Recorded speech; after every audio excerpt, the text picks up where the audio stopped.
Indonesia sangatlah indah, membentang luas laut dan daratan.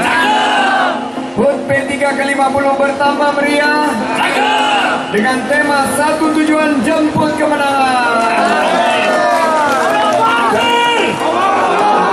Salun ala Nabi.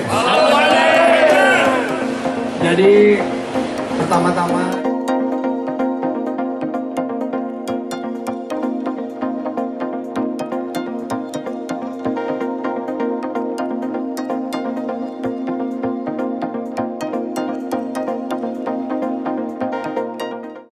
ya, saya kira kalau melihat kecenderungan belakangan ini, Sandiaga Uno sudah bertemu dengan Prabowo Subianto.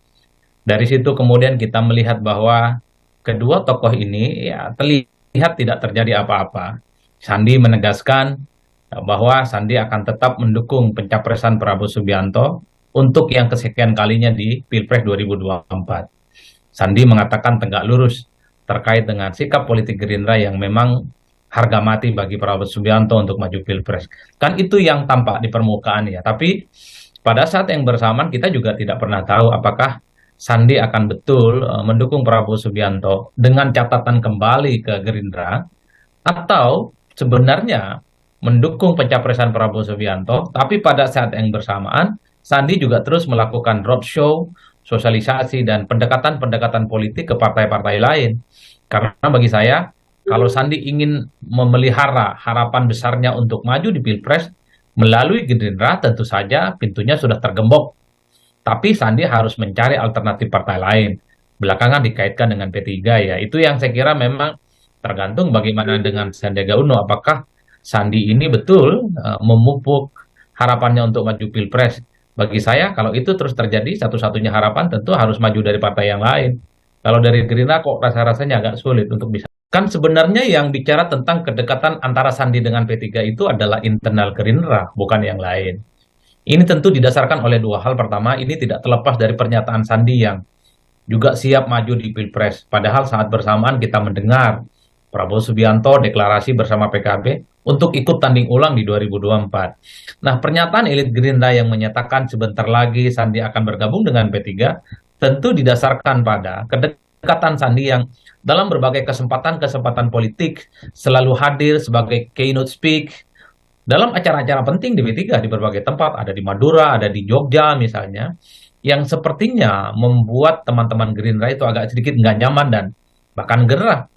Maka elit Gerindra kemudian mengeluarkan satu statement yang menurut saya sebenarnya secara perlahan ingin mengeluarkan Sandi. Sandi ingin bergabung dengan partai yang lain karena memang dalam berbagai hal misalnya sudah teridentifikasi melakukan pendekatan-pendekatan politik. Kenapa P3? Tentu ini ada mutual interesting. Sandi membutuhkan partai yang kemudian memberikan space yang cukup luas kepada Sandi untuk melakukan kampanye, untuk melakukan sosialisasi, persisnya panggung politik, supaya Sandi ini terus berada di orbit soal pencapresan. Supaya Sandi terus menjadi spotlight pembicaraan tentang kandidasi Pilpres ya. Nah, sementara partai yang lain kok rasa-rasanya tidak ada. PAN misalnya sangat dekat dengan Erick Thohir belakangan, Golkar jelas di situ ada Erlangga Hartarto, Gerindra, PKB sudah ada jagoan masing-masing. Jadi variabel ini yang sebenarnya bisa menjelaskan kenapa Sandi relatifly agak sedikit kliks ya. Saling ada titik temu dengan P3 yang dalam berbagai kesempatan selalu tampil bersama.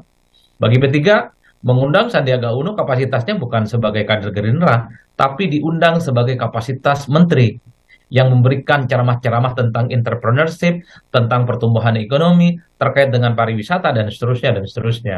Kan itu yang sebenarnya argumen-argumen yang selalu dibangun oleh P3. Tapi publik melihat dari jauh, ada kecocokan antara P3 dengan Sandiaga Uno, di mana banyak basis konstituen P3 itu memang menominasikan bahwa Sandiaga Uno adalah capres yang sangat layak untuk mereka usung, untuk mereka pilih di 2024. Karena Sandi kan irisan politiknya dengan kelompok-kelompok Islam cukup kuat, terutama sejak 2017, 2019, di mana Sandiaga Uno ya cukup diterima oleh berbagai kelompok kepentingan politik Islam. Dari irisan pemilih partai, P3 salah satunya adalah partai yang menurut saya dari angka-angka statistik memang lebih banyak memberikan suara ke Sandiaga Uno ya. Termasuk juga calon-calon lain. P3 itu kan suaranya split. Ada ke Sandi, ada ke Anies, ada kemudian Ganjar Pranowo, ada juga kepada Prabowo Subianto. Saya kira variabel ini yang kemudian bisa menjelaskan kenapa P3 relatifly agak sedikit dekat dan bisa diidentifikasi menjadi bagian dari Sandiaga Uno ya dalam gerakan-gerakan politik belakangan ini.